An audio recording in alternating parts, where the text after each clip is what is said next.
Welcome to 360 Conversations Black History Month audio takeover. I'm your host, Tamu Thomas, founder of the 360 brand. It's October, and in the UK, that means it's Black History Month. This Black History Month, I've decided to collaborate with some formidable women to honour Black women in history and consider what their legacy means in terms of wellness today.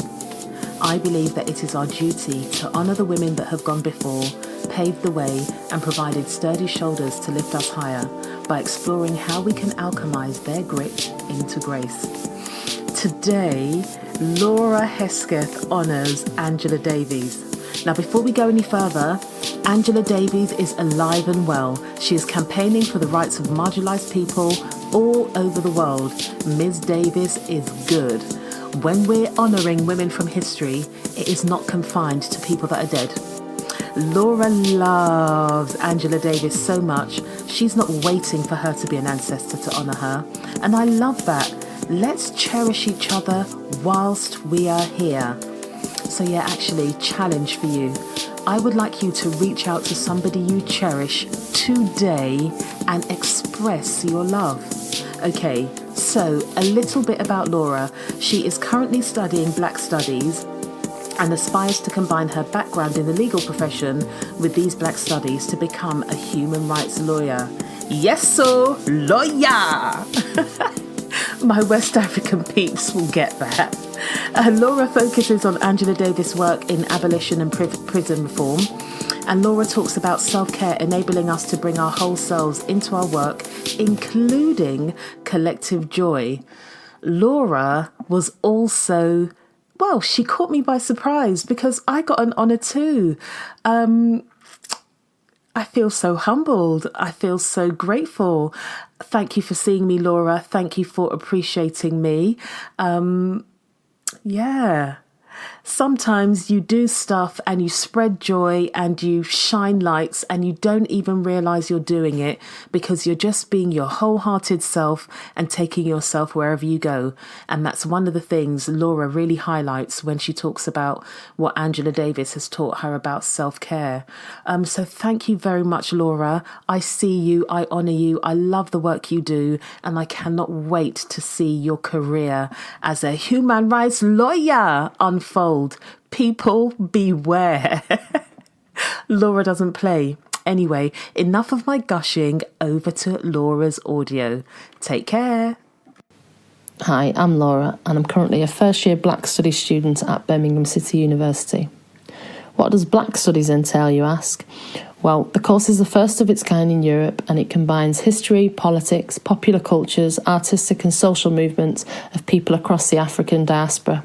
Around my degree, I also work in the legal sector and I have done for the last 10 years.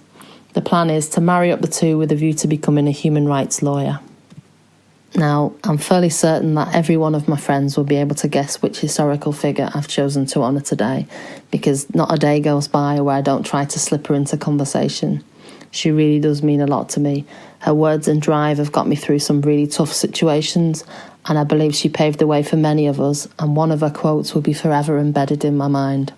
And that is, we all have a certain measure of responsibility to those who have made it possible for us to take advantage of today's opportunities.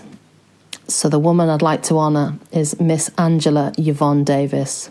Sadly, there aren't any visuals on a podcast, but no, there is joy in my smile and my fist is in the air. Miss Davies is a radical African-American scholar, author, educator, abolitionist and political activist. She stood for intersectionality well before the term was even coined. She's always explored the connections between race, class, gender, sexual orientation, ability and citizenship. Davies is an ally for oppressed populations throughout the globe and a vocal champion for LGBTQ+ rights. In my opinion, she's a human rights activist of the highest order. She co-founded Critical Resistance, which is a grassroots organisation working to abolish the prison industrial complex.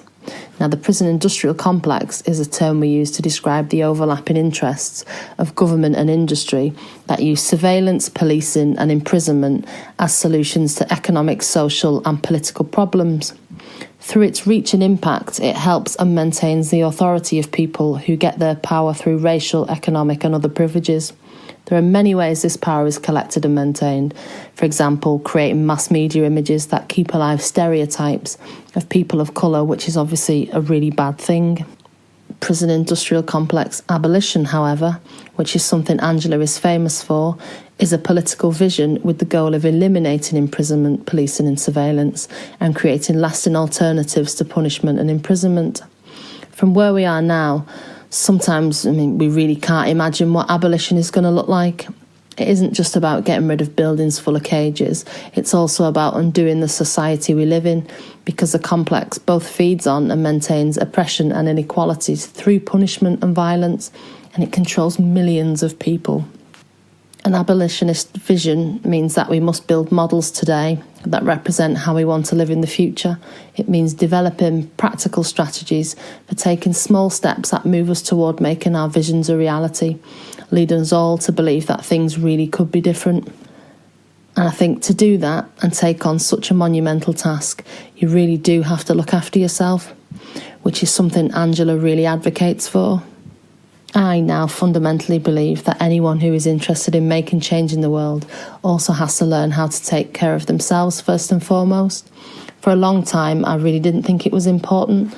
I set goals and nothing, least of all myself, was going to get in the way of that, or so I thought. But by practicing self-care, and this could be anything, exercising, logging off the internet, meditating, we're all different, whatever works for you. It means that you can bring your entire selves to the work, and it means you can incorporate ways of acknowledging and moving beyond trauma, offering a more holistic approach. Because ultimately, what we do today has an impact on what younger people are able to do tomorrow. We have to imagine ourselves as connected to both the people who came before us and to those that come after us. If we don't start practicing collective joy and self-care now, there's no way to imagine or to ever reach a time of freedom. And as I'm thinking about this, I also want to dedicate a sentence or two to Tamu, who invited me onto this podcast. I think at times she knew I was close to burnout, and in the same way I've described earlier, really helped me with her little messages of encouragement. And this is exactly what it's about. I see you, I appreciate you, and I thank you for being part of my journey too. I have both of you to thank for inspiring me to do better and to be better. It's really difficult to choose one person because there are so many wonderful black women out there doing great things that ought to be celebrated. Angela's words have radically altered the lives that we live. She has helped to transform our collective sensibilities and also our awareness, and I'll forever be grateful of that. Thank you for listening to 360 Conversations. I appreciate you sharing your precious time with my guest and I. I hope you found the episode useful. I'd be so grateful if you could rate and review my podcast. Like an increasing number of our digital experiences, the algorithms rule.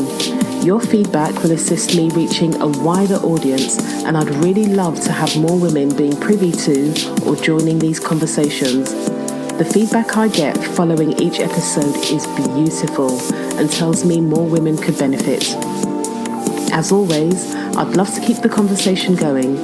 You can join me by commenting on the podcast show notes on my website or via social media at Live360. I hope to engage with you soon. Podcast produced by me, Tamu Thomas. Podcast music produced by James Anderson. Take care.